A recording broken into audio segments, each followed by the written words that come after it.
Lauren Johnson. I'm a digital marketing reporter at AdWeek magazine in the States. So I cover mobile advertising, mobile marketing, digital advertising.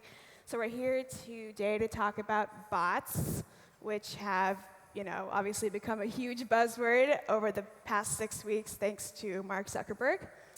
And we're actually with a company, LivePerson, who's been around for 20 years, making work in the bot space. So I'm really interested to kind of talk about how brands are using them and kind of what the future of bot advertising looks like.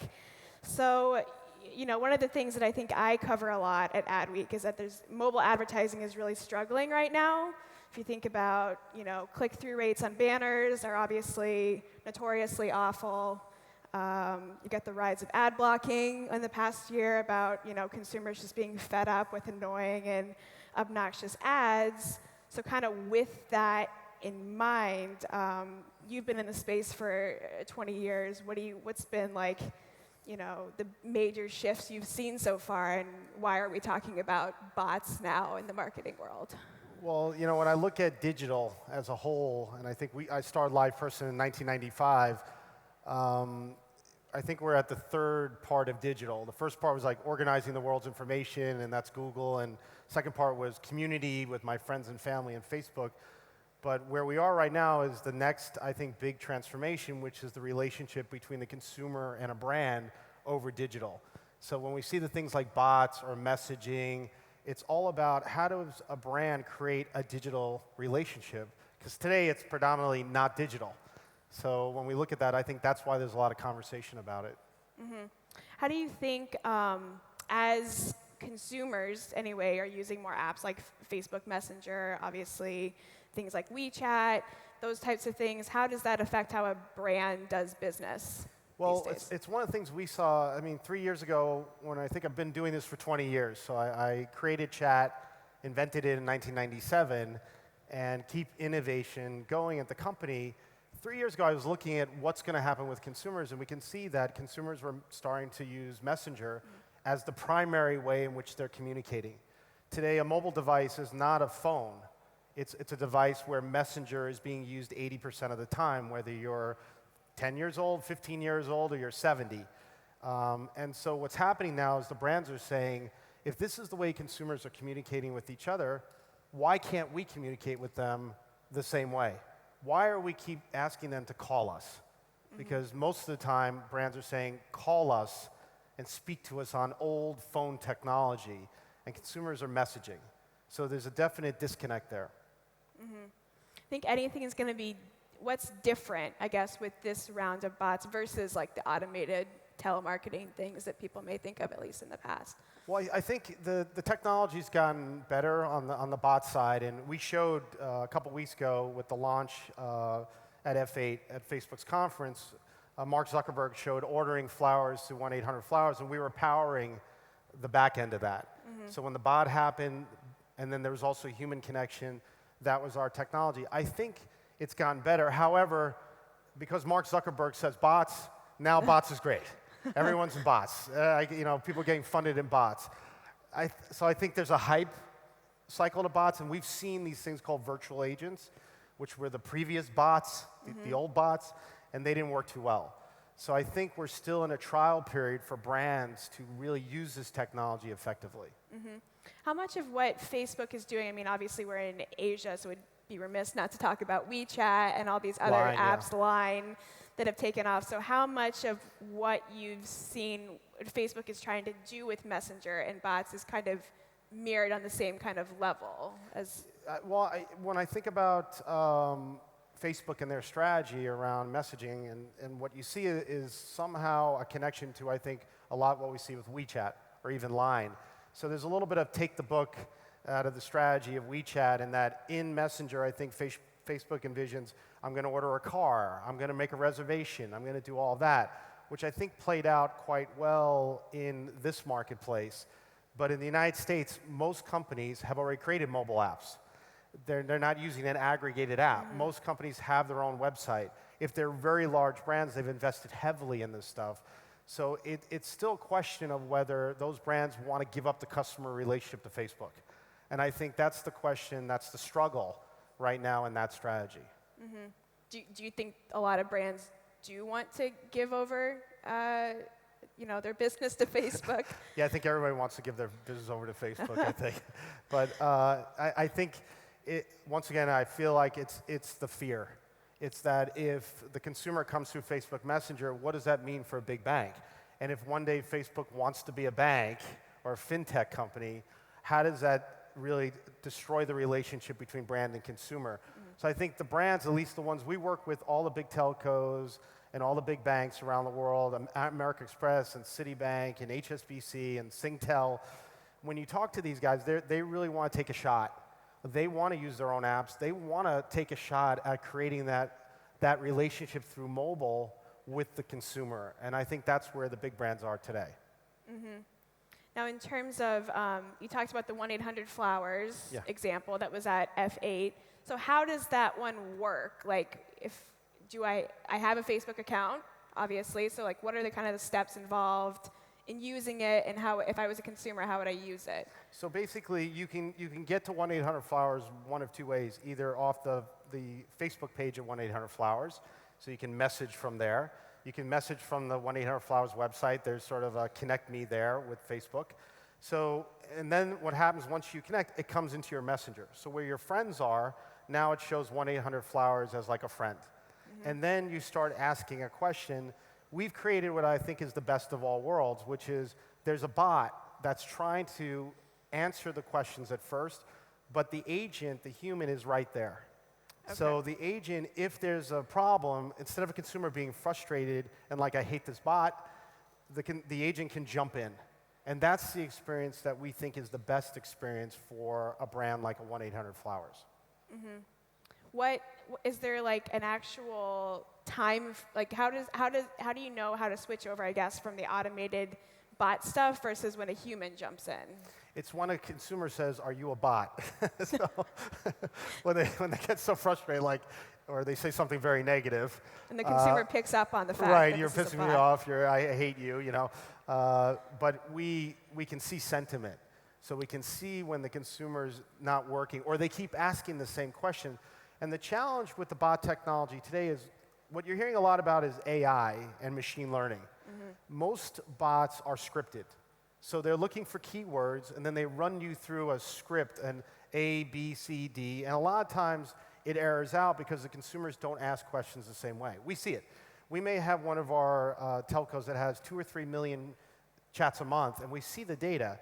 People ask questions differently. That's why AI and machine learning today is challenging, is very challenged. How is like the 1-800-Flowers bot? How is that different from maybe their mobile site, mobile app, their website? Like, how do you design a bot? This is a good question. You know, when you look at the bot, this bot is primarily for shopping. So when you ask questions, it gives you also a limited set of types of products you can buy. So it's seeing, I want something for Mother's Day, which just happened in the United States. Great. Here's 6 choices to different flowers. Okay, my mom lives in New York. Great. Here's 3 choices for that because we can get them there in 2 days. So it does a logical progression of getting someone through the shopping funnel and then to put their credit card in and then to have that order shipped. So that one is a pretty straightforward. It's more the eclectic. We see the biggest use cases for brands is like pay my bill. Or something happened with my credit card, I lost it.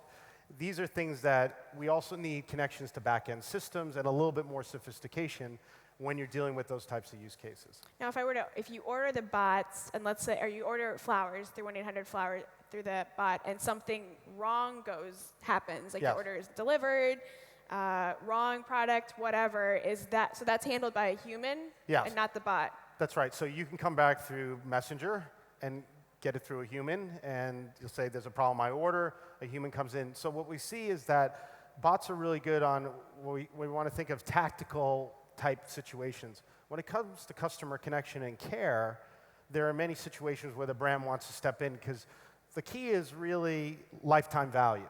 If I create a connection with the consumer, they'll stay with me forever.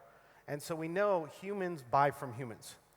Okay, even though a lot of that can be automated, if there's an issue like these flowers didn't get there, a consumer, because they paid, wants service.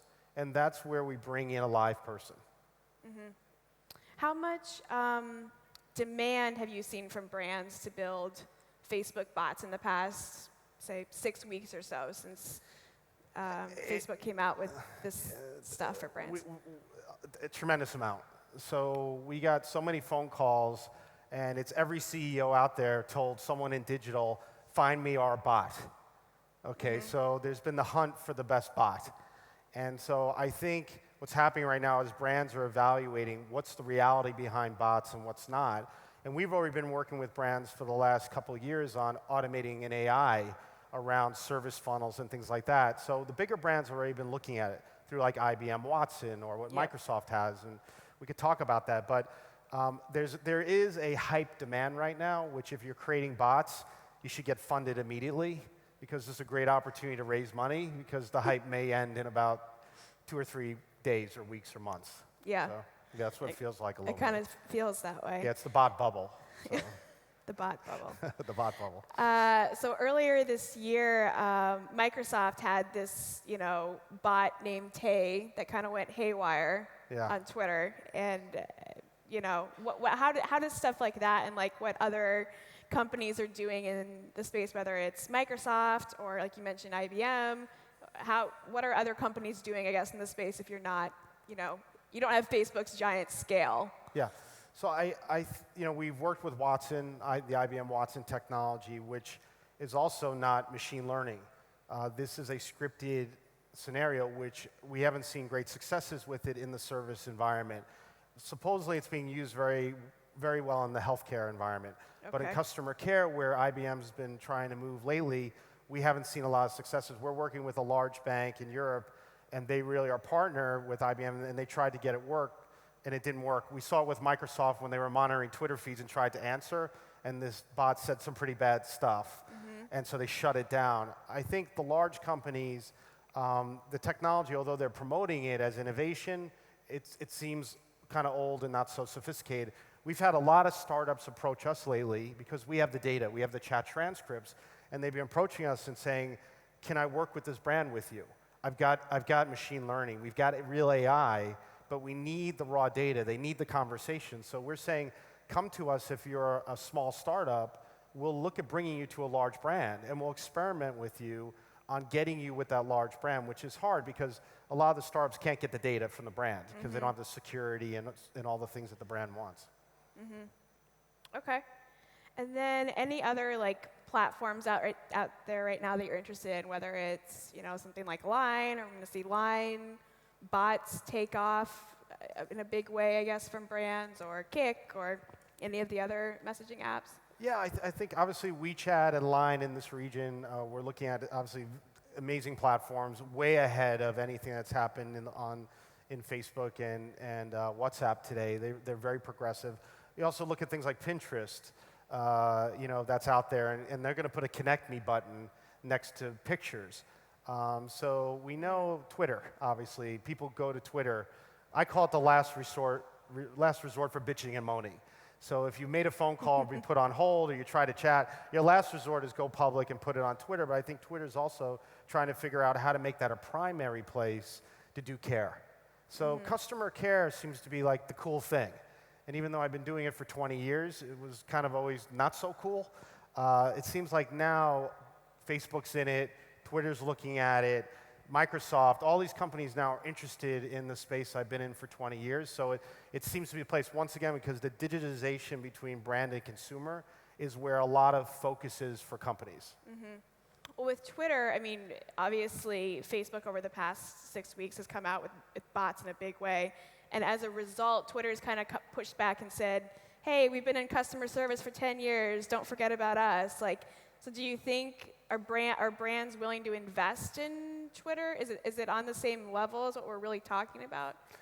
Today, when we look at the amount of people that are handling interactions at a brand, if there's 20,000 people, which would be an average large telco, handling phone calls, about 100 would be monitoring Twitter, even at the best, most engaged social company, okay?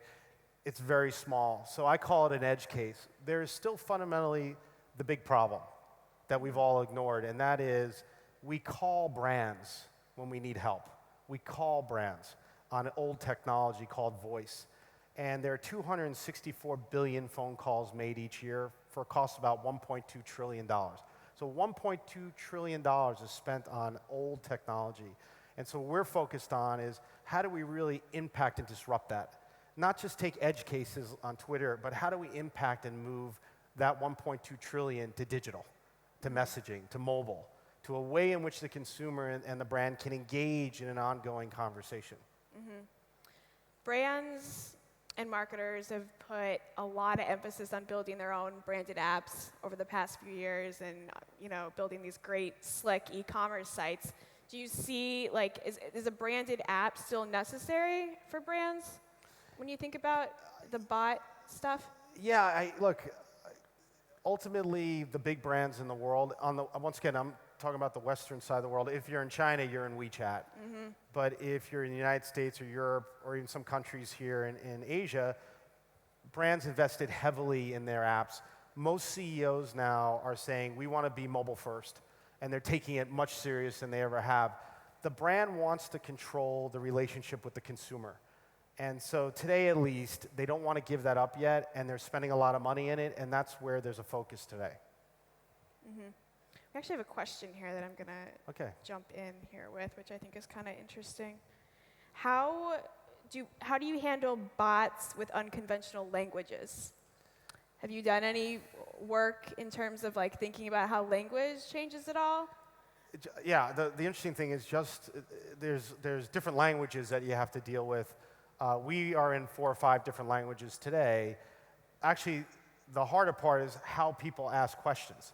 Like we could say there's coffee in the hallway there, and I could say, where can I get a cup of coffee? Another consumer would say, is there coffee? Some consumers say, I'm really thirsty for something, a hot beverage. And so we find there's permutations even on asking the same question in the same language to make it work. But multi-language obviously is another challenge to making bots work today. Okay. And then let's talk a little bit about, we've talked a lot about the brands in the sense that, you're an e-commerce brand, you've got a website, you are direct to consumer. What about, the brands that aren't direct to consumer? So think like a consumer packaged good brand is one thing I'm thinking of, retailers that primarily sell through other retailers. So how do they play in the space? So I think this is a great opportunity. If we look at like a Nike, today the majority of Nike sales are made through a distribution channel, through other companies selling their sneakers.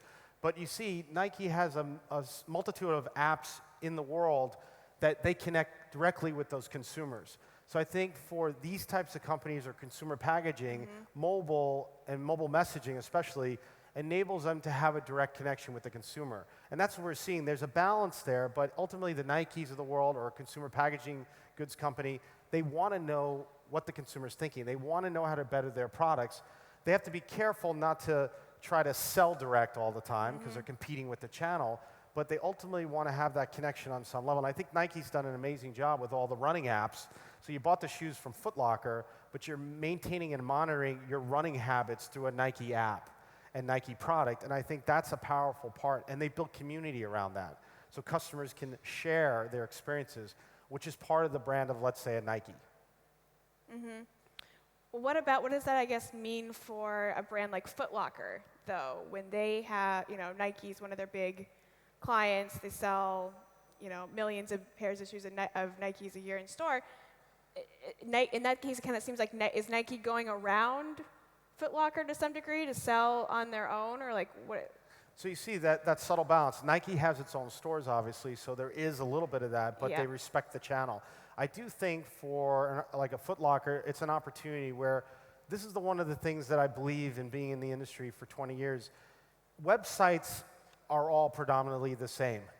And so when I started in 1995, I envisioned that the web and digital commerce would be a very unique experience, and that every website would be different. But today, Louis Vuitton seems like Zara, top nav, content, bottom nav, because Google dictated the terms of how a website was to be built. with a mobile app, it really gives a brand, even a Foot Locker, an opportunity to create a very unique experience. With Foot Locker, because they've got stores all around the country, all around the world, that app could be a way in which they can connect stores with consumer direct. So the app is going to allow brands to have a much more unique experience with the consumer that a website doesn't do today and can't do today.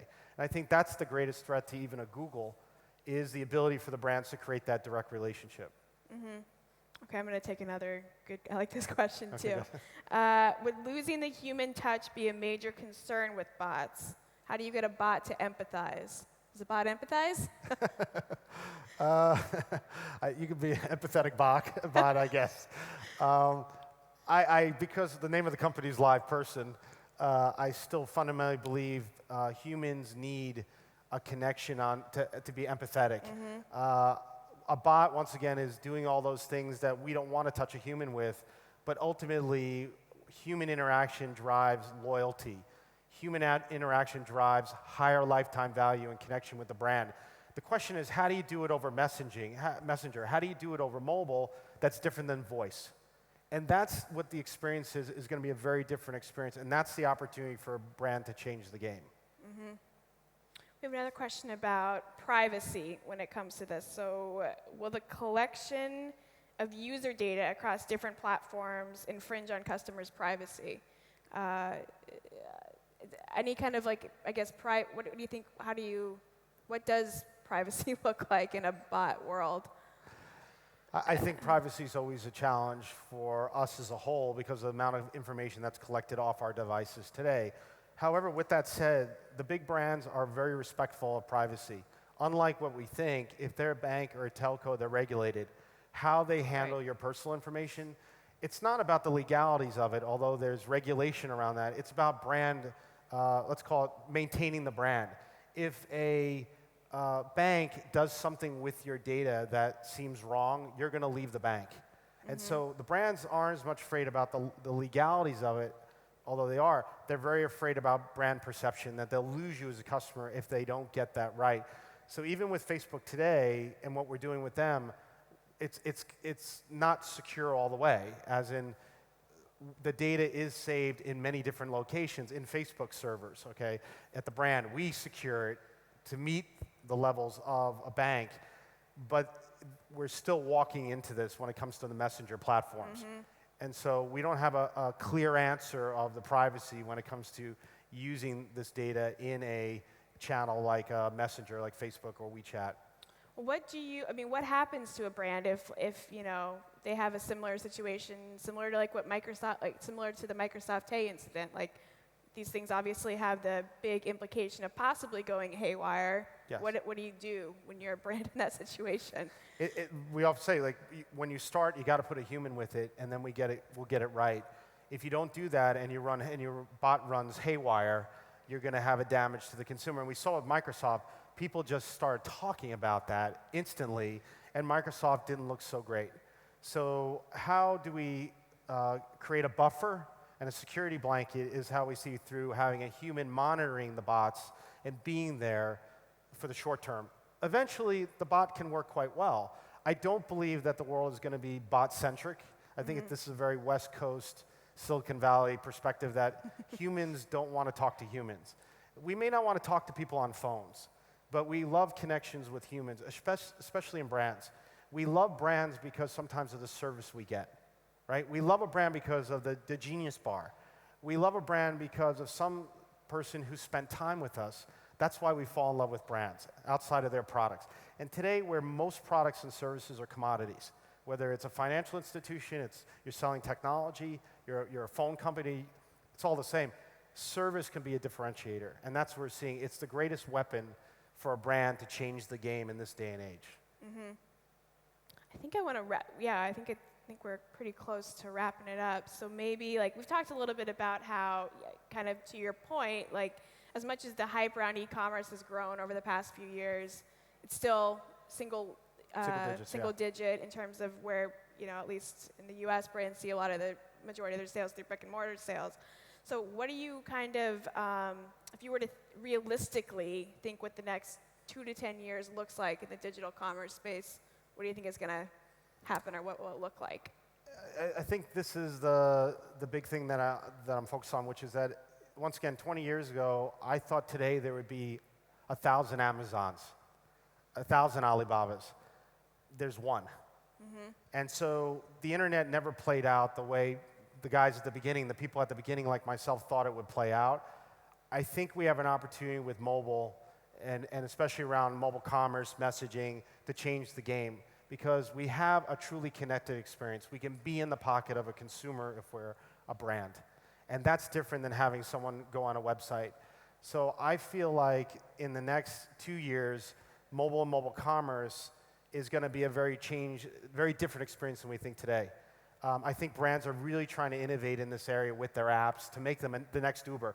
Every big brand is trying to find the Uber within themselves. They're trying to find the Uber within. Every CEO is like, find me my Uber. And so we often say customer care is your Uber. It's a way in which you can take something that's old and broken and make it a digital experience. It's a way you can change the game with the consumer and have them love you. And so I think there's going to be a lot of changes, and I hope 10 years from now we're never ever picking up the phone to make a call to a brand and waiting on hold and pressing 1, 2, or 3. This should be gone, and that's my dream. All right. Anyone? Any other questions from anyone? I've seen some good stuff. Well, thank you for attending. Thank you. And have a good day. Thank you very much.